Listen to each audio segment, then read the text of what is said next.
It has been well said that wonders never cease. But look at this. People handling bees.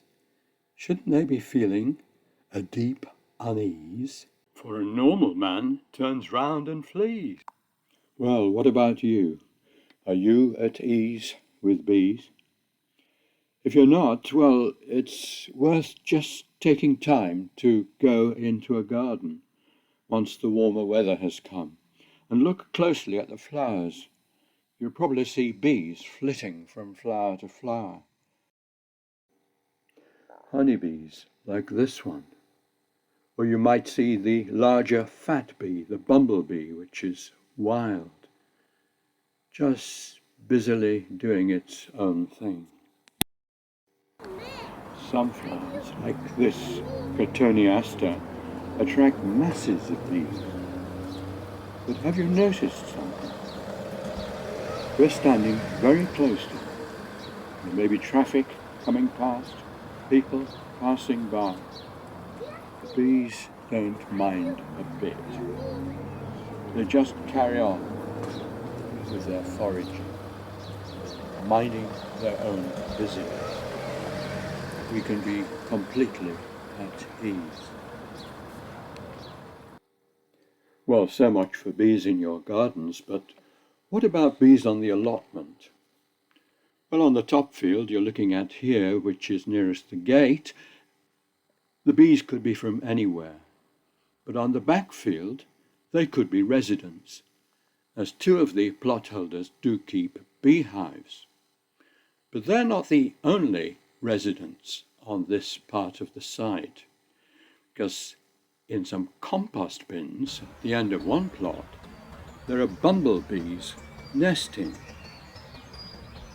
Now, as long as you don't interfere with them, they won't interfere with you. They won't cause you any harm. And that's a general principle with all bees. Don't bother them, and they won't bother you. Well, let's take a wander down the path and look at one of the hive sets. The hives on this plot are known as top bar hives.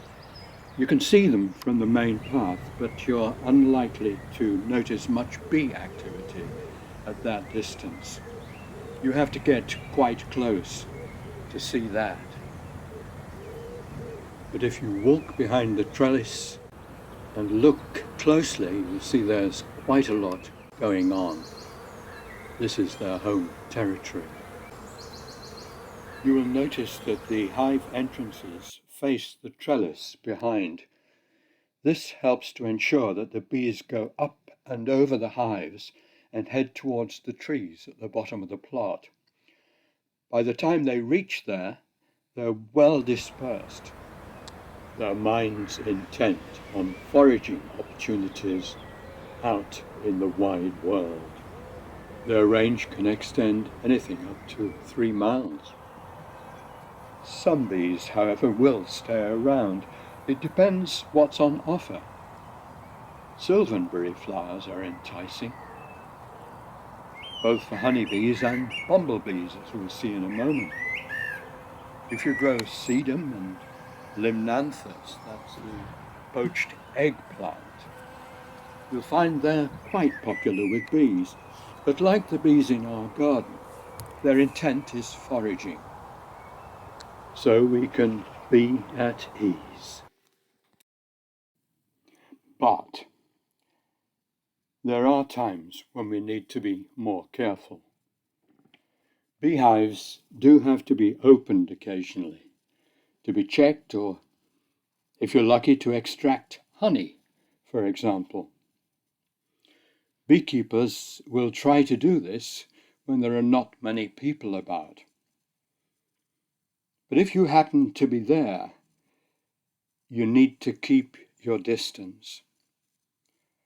Bees don't like their homes being invaded and will try to drive off interlopers, which is why beekeepers wear bee suits. So we must keep away. 50 yards or even more is a good idea. Once the beekeepers have finished what they're doing, things do quieten down. But if you do happen to get buzzed, don't flap or wave your arms about. Just walk purposefully away. Eventually the bee will stop bothering you. They're a bit like watchdogs that will bark at you until they feel you're far enough away.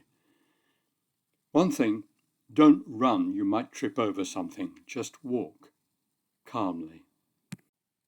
And lastly, while we're on this topic, if you have to work near beehives, wear a hat.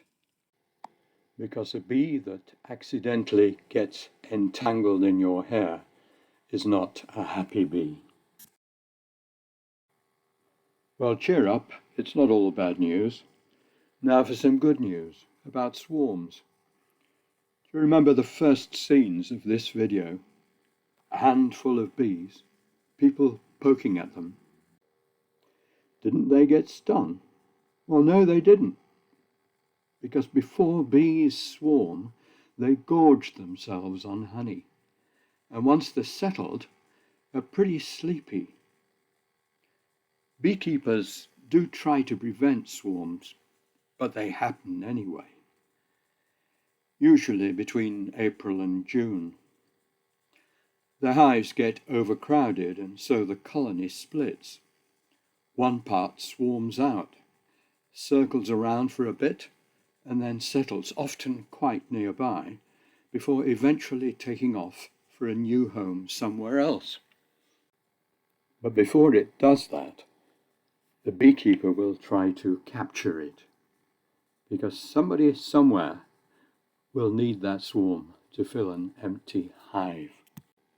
This one, obligingly, had stuck itself on the side of a hive that needed new tenants. So to sum up, don't worry if there are swarms about, they're harmless. But do keep away if beekeepers are busily maintaining their hives.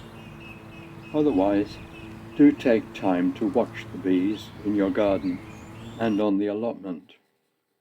After all, they're doing all this pollination for our benefit.